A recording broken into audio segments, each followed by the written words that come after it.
Halo, Hai, dia Vira. dia Yudea. Ya, kali ini kita akan share tentang sesuatu. Ya. Kita akan berbicara tentang stimulus dan respon. Bagaimana kita merespon terhadap stimulus-stimulus yang datang kepada kita. Ya, betul. Gitu. Karena kadang-kadang respon yang kita buat itu akan menentukan bagaimana kita di kedepannya nih. Ini related sama hal yang ya beberapa bulan ini menimpa kita ya. Ya, kita kebetulan akan berbicara tentang itu sebagai contoh situasinya. Ya, betul. Gitu. Ya, kita akan bicara soal waktu kita terpapar COVID Ya, dan kita datang ke Wisma Atlet untuk melakukan isolasi di sana, tepatnya tanggal 23 Juni. Juni 2021. Nah, itu stimulusnya tuh luar biasa tuh. Nah, mungkin Vira bisa ceritain stimulus lagi. Stimulus yang datang itu kan banyak banget ya di sana. Banyak orang yang sakit, banyak yang meninggal dunia. Kita melihat jenazah itu hilir mudik. Orang itu banyak memakai oksigen, kemudian obat-obatan yang kita harus ambil sendiri di sana karena memang itu kan mandiri ya gitu. Jadi kita ngambil sendiri itu banyak banget. Nah itu pada saat itu respon apa yang pertama kali ada waktu kita datang ke Wisma Atlet?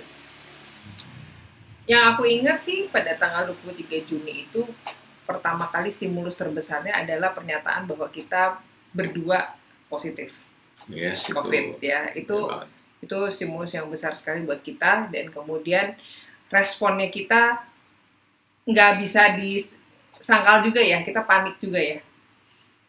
Iya. Panik, cari rumah sakit. Iya. Ya, untungnya kita dibantu oleh atasan kita gitu ya, sehingga bisa masuk ke situ. Terus pada saat yang tadi kamu bilang kita lihat jenazah, kita lihat orang-orang yang pakai oksigen, yang nafasnya juga tinggal satu gitu ya, susah gitu maksudnya. Respon kita juga ketakutan ya. Ya, jadi respon yang kita keluarin itu adalah respon-respon yang membuat kita jadi nggak bisa berpikir dengan jernih. Nggak bisa berpikir dengan jernih. Kata-kata yang keluar dari mulut kita juga bukan kata-kata yang dipikirkan dulu ya. Yang dipikirin dulu gitu ya. Kebanyakan nadanya optimis, nadanya pesimis yang keluar. Nadanya pesimis, maksa orang gitu ya. Ingat nggak waktu itu kan pada saat kita pendaftaran gitu di sana, karena kita bersama saat itu kan lagi tinggi-tingginya ya, jadi lagi banyak sekali di lobi itu, penuh sekali orang ya. Terus kita rasanya udah kepengen, ayo deh cepetan dong dapet kamar gitu ya. Nah saya pribadi itu kepengennya sekamar sama suami saya gitu. Udah nggak kepikir bahwa susah loh dapet kamar dan sebagainya. Saat itu kita mulai masuk ke ruang registrasi jam 8, situasinya penuh banget. Kemudian itu dingin sekali dan saya saat itu nggak bisa nahan dingin ya, karena udah demam seminggu sebelumnya. Dan kita baru dipanggil sekitar mungkin jam 11, jam 12 malam, bisa dibayangkan. Kita udah nggak mikir apakah kita perlu sekamar gitu, atau enggak. Yang penting dapat kamar. Yang penting dapat kamar dulu. Dapat pengobatan. Ya, itu yang jadi prioritas utama. Iya. Jadi pada saat saya sempat reaktif sih. Saya bilang saya pengen sekamar gitu ya. Ngomong ke tenaga kesehatannya. Tapi untungnya suami saya bilang, udah deh, yang penting nggak usah sekamar, nggak apa. Yang penting kita dapat obat itu. Langsung saya kayak yang, oh iya ya bener juga ya.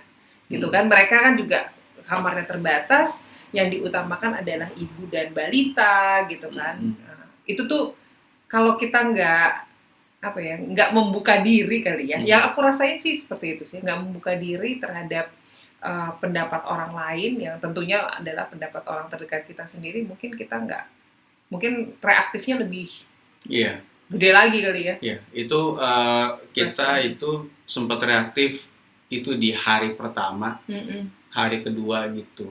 Ya apalagi begitu hari pertama masuk, esok harinya udah ngelihat banyak sekali orang, udah ada jenazah yang kita lihat.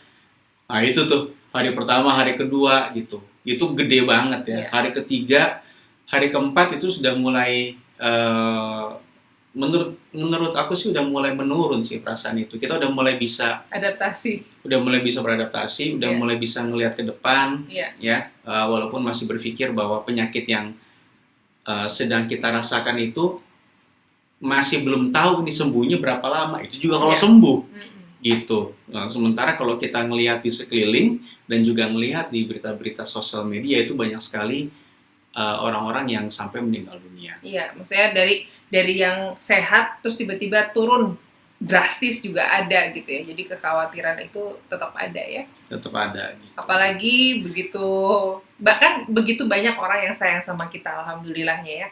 Terus begitu banyak yang perhatian dengan kita gitu ya. Kadang-kadang ada pertanyaan-pertanyaan yang kita nggak bisa jawab gitu. Ya, seperti apa yang lo rasain sekarang? Bingung kan mau jawabnya gimana gitu ya. Mau jawab sakit, mau jawab apa ya yang mau jawab gitu. Itu kadang-kadang bikin mangkel juga ya. Saat itu ya, itu kan namanya stimulus ya.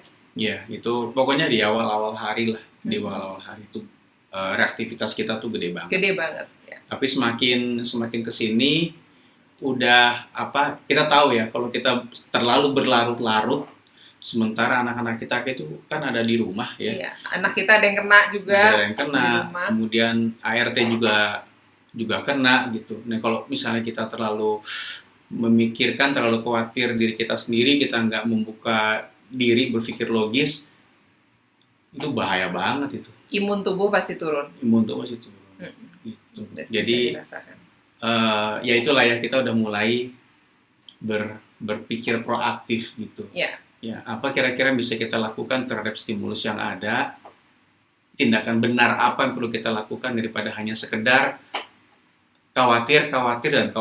Ya. Gitu. Aku ingat waktu di sana, karena kita makin ketakutan ngelihat di lantai di bawah itu kan, kita di lantai 8 ya kita ya, lantai 8 ya. Jadi kalau misalnya kita mau olahraga itu mesti kita ke bawah dulu. Nah di bawah itu kita sering lewat kamar jenazah gitu ya. Nah karena saking kita khawatirnya seperti tadi yang diceritakan, akhirnya secara proaktif kita mencari tempat berjemur yang lain. Yeah. Yang gimana caranya nggak ngelewatin si kamar jenazah tadi ya. Akhirnya kita mencari di lantai 12, lantai berapa lagi? Lantai 16. Ya. Nah akhirnya ketemu gitu. Dengan mencari-cari, dengan bertanya-tanya gimana caranya kita mendapatkan matahari untuk berjemur, tapi tidak harus lewat ke bawah ya. Jadi orang-orang turun ke bawah buat berjemur, kita naik ke atas. Iya, pokoknya trik-trik yang bisa kita lakukan agar kita bisa mengalami proses penyembuhan yang lebih cepat. Tapi tanpa harus berasa gerusu gitu, harus marah-marah gitu. Iya. Untungnya sih kita bisa saling mengingatkan ya sana ya. Iya, untungnya. Iya. Dan rasa bosan itu termasuk nggak stimulus? Masuk gitu. Termasuk bosan itu stimulus. Nah, bosan banget kan di sana ya. Kita juga nggak bawa kerjaan, nggak bawa laptop dan sebagainya. Memang totally harus istirahat ya. Istirahat makan. Yang bisa kita lakukan adalah membahagiakan diri.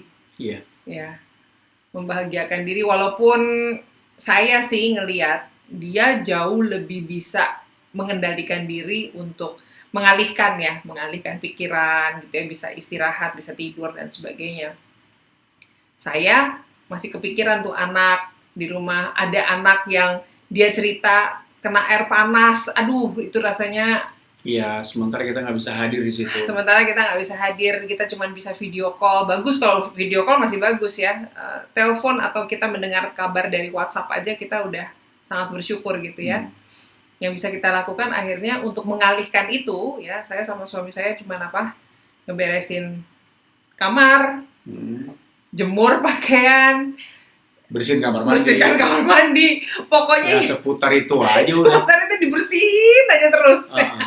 Iya, karena daripada kita hanya berdiam diri memikirkan nanti kedepannya bagaimana dengan penuh rasa khawatir, yaitu salah satu cara untuk bisa mengalihkan perhatian. Iya. Jadi memang cara berpikir proaktif itu sangat diperlukan ya. Kita juga memikirkan ini kalau kita keluar, kita sembuh. Karena kan setelah hari kelima itu kita merasakan perbedaan ya. Yeah. Hari kelima itu kita merasa lebih sehat, lebih fit gitu. Kita udah mulai optimis, kayaknya kita akan bisa keluar dari rumah sakit. Berdua. Dan mungkin kita akan menceritakan ini kepada orang-orang lain. Jadi memang ada rasa bukan ada rasa kegundahan lagi sih yang muncul di situ. Iya, mungkin kalau misalnya terus-terusan gitu ya, aku mikirin sesuatu yang aku nggak bisa jangkau, itu bikin stres ya. Betul. Jadi ya udah nonton lawak, ya kan? TikTok.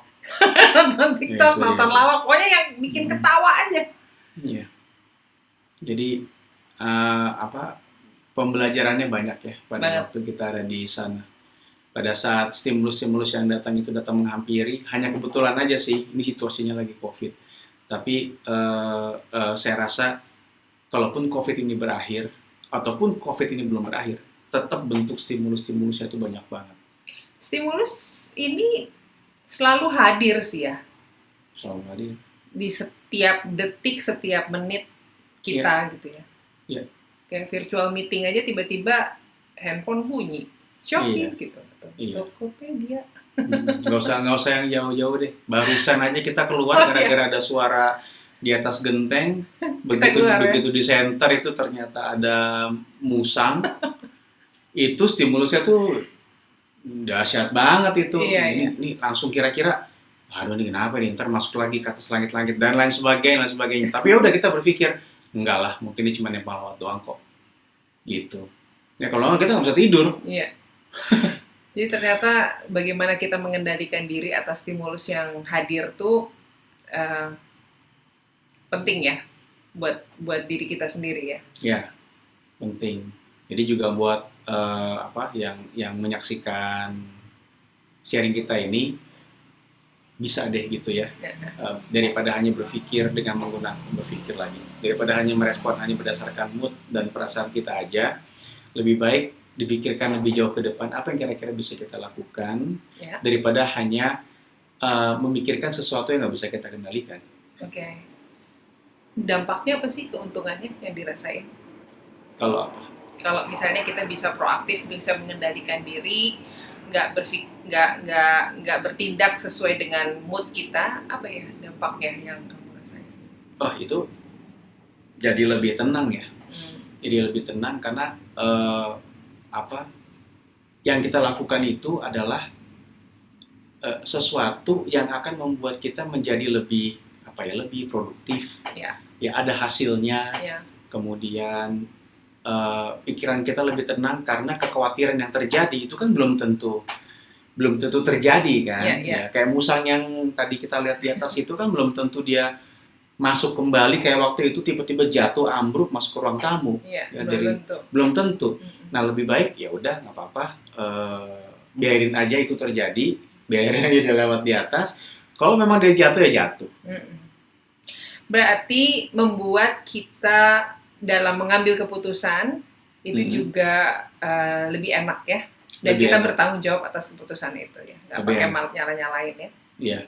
Jadi daripada kalau kata si Stephen Covey itu di bukunya Seven Habits, ya pada saat kita udah nggak bisa mengendalikan merubah keadaan, ya disitulah saatnya kita merubah diri kita.